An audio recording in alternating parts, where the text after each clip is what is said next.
మంచి పుస్తకం చెప్పండి బ్రదర్. యువతలో పుస్తక పఠనంపై పెరుగుతున్న ఆసక్తి. పూర్తి వివరాలకు చదవండి రేపటి సాక్షి హైదరాబాద్ ఎడిషన్. కూటమి ప్రభుత్వం ఏర్పడిన తర్వాత ఏపీపై అప్పుల భారం పెరుగుతుంది. చంద్రబాబు ప్రభుత్వం తాజాగా మరో 2,000 కోట్ల రూపాయలు అప్పు చేసింది. 7.18% వడ్డీపై మరో 2,000 కోట్లు అప్పు తెచ్చింది. సెక్యూరిటీల వేలం ద్వారా రుణాన్ని సమకూర్చింది ఆర్బీఐ. ఇప్పటి వరకు 63,000 కోట్ల రూపాయలు అప్పు చేసింది కూటమి సర్కార్. బడ్జెట్ లోపల అప్పు 55,000 కోట్లు కాగా బడ్జెట్ బయట మరో 8,000 కోట్లు అప్పు చేసింది చంద్రబాబు ప్రభుత్వం. ఇదే అంశకు సంబంధించి మరింత సమాచారం మా కరెస్పాండెంట్ విజయవాడ నుంచి సతీష్ అందిస్తారు. సతీష్, ఆంధ్ర రాష్ట్రం అప్పుల మీద అప్పులు చేసుకుంటూ పోతుంది. సీఎం చంద్రబాబు కూడా సీఎం అయిన తర్వాత నుంచి కొన్ని వేల కోట్ల రూపాయలు అప్పులు చేస్తున్నారు. పూర్తి సమాచారం ఏంటి?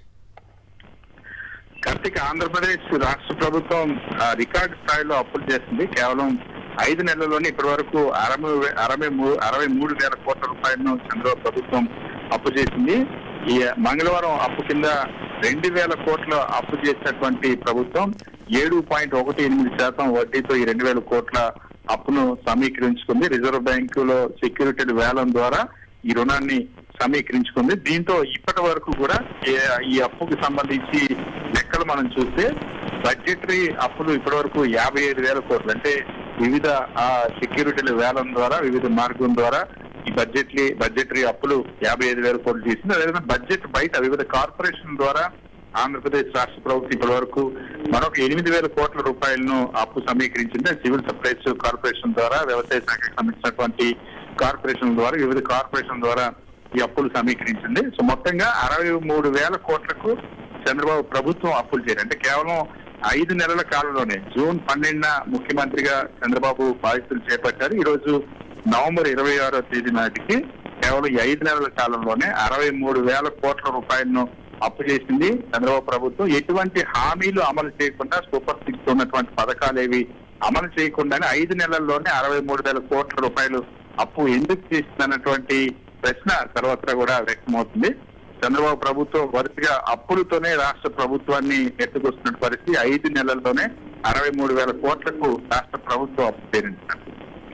సతీష్, ఆంధ్రప్రదేశ్ శ్రీలంక కాబోతుందని చెప్పిన వీళ్ళే అప్పులు చేస్తుంటే దాన్ని ఎట్లా చూడాలి? అప్పుల విషయంలో గత ప్రభుత్వం పైన దుష్ప్రచారం చేసినటువంటి చంద్రబాబు ప్రభుత్వం ఇటీవల బడ్జెట్ సమావేశాలు సాక్షిగా చంద్రబాబు, అదేవిధంగా జనసేన అధ్యక్షుడు పవన్ కళ్యాణ్ వీరు చేసి బీజేపీ అధ్యక్షురాలు పురంధేశ్వరి చేసినటువంటి బండారం బట్టబయలేదు. ఇప్పుడు ఆ ప్రభుత్వం పైన విమర్శలు చేసినటువంటి చంద్రబాబు ప్రభుత్వం అంతకి రెట్టింపు కేవలం 5 నెలల్లోనే 63,000 కోట్ల రూపాయలు అప్పు చేస్తుందంటే యావరేజ్ గా మనం చూస్తే దాదాపుగా సంవత్సరానికి 12,000-13,000 కోట్ల రూపాయలు, నెలకి 12,000-13,000 కోట్ల రూపాయలు అప్పు చేస్తుంది. ఈ లెక్కన ఒక ఏడాదికి ఏ స్థాయిలో అప్పులు జరగబోతా ఉన్నాయో చాలా స్పష్టంగా అర్థమవుతుంది. సో 63,000 కోట్లను కేవలం 5 నెలల్లోనే చేశారు.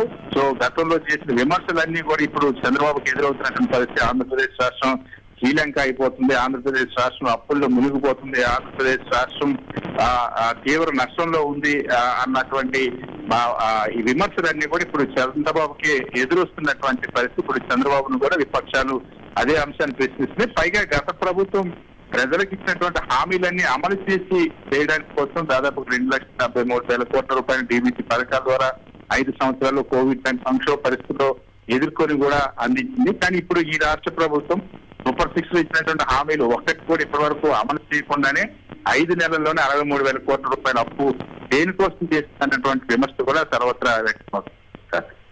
Thank you Satish.